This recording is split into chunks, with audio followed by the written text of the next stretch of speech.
নমস্কার বন্ধুরা, আপনাদের সামনে আবার নতুন ভিডিও নিয়ে এসেছি। আমাদের চ্যানেলে নতুন হয়ে থাকলে চ্যানেলটিকে সাবস্ক্রাইব করে পাশে থাকা বেল আইকনটিকে প্রেস করে নোটিফিকেশন অল করে দেবেন, যাতে আমাদের পাঠানো ভিডিও সবার আগে আপনাদের কাছে পৌঁছে যেতে পারে। আর চলুন আর কথা না বাড়িয়ে শুরু করা যাক আজকের একটা রেসিপি। এটা চাল কুমড়োর একটা দুর্দান্ত রেসিপি আপনাদের করে আজকে দেখাবো। এই দুর্দান্ত চাল কুমড়োর রেসিপি তৈরি করতে আমি একটা চাল কুমড়োকে কেটে সিদ্ধ করে নিয়েছি। ফোড়ন দেওয়ার জন্য নিয়েছি কালো জিরে, একটা শুকনো লঙ্কা, একটা তেজপাতা আর কাঁচা লঙ্কা সর্ষে বেটে নিয়েছি। কড়াটা প্রথমে গরম বসিয়ে দিয়েছিলাম। কড়াটা আমার গরম হয়ে গিয়েছে। এতে দিয়ে দিচ্ছি সর্ষের তেল অল্প পরিমাণ। তেল গরম হয়ে গিয়েছে, এতে দিয়ে দেব একটা তেজপাতা, একটা শুকনো লঙ্কা আর কালো জিরে ফোড়ন। সিদ্ধ করা চাল কুমড়ো গুলো দিয়ে দেবো। তাই এসো দিয়ে দাও। এই দেখুন কুমড়ো এসছে রান্না করার জন্য, দিয়ে দাও, ওটা দিয়ে দাও।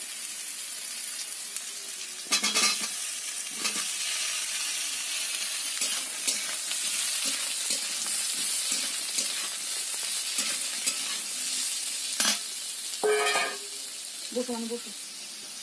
এতে দিয়ে দেবো স্বাদ মতো নুন। এটা ভাজা ভাজা হবে।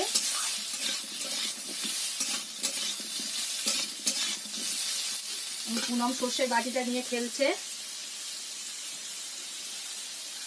ওটা পড়ে যাবে, শোনা ঠিক করে ধরো, ওটা পড়ে যাবে। আমাদের কাছে কত নোনা হয়েছে, আমরা পাকলে পেরে পেরে খাবো।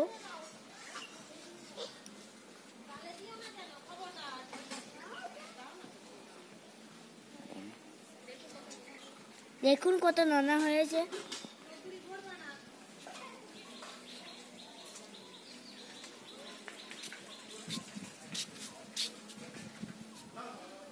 দেখুন পেকে কত লাল হয়ে গেছে।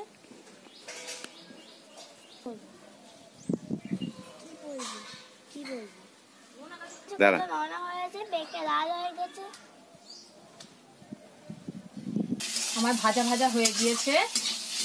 পুনম আপনাদের নোনা গাছটা দেখিয়ে আনলো। পুনম নোনা খেতে খুব ভালোবাসে, তো ওই জন্য আপনাদেরকে নোনা গাছটা দেখাতে গিয়েছিল। দেবো হলুদ গুঁড়ো, কাশ্মীরি লঙ্কা গুঁড়ো, এতে দিয়ে দেবো বেটে রাখা সর্ষেটা,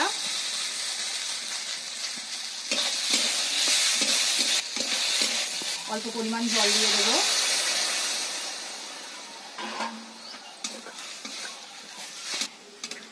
জল দিয়ে দিয়েছি, এবার একটু ফুটবে। এটা ফুটে ঝোলটা ঘন হয়ে আসবে।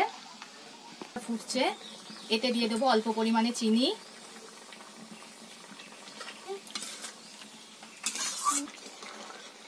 আমাদের চাল কুমড়োর রেসিপি হয়ে গিয়েছে, আমরা এবার নামিয়ে নেব। আমার চাল কুমড়োর রেসিপি তৈরি হয়ে গিয়েছে। এটা নিরামিষ। এই নিরামিষ চাল কুমড়োর রেসিপি গরম ভাতে খেতে খুবই ভালো লাগে। পরের ভিডিওতে আপনাদের সঙ্গে আবার দেখা হবে। নমস্কার।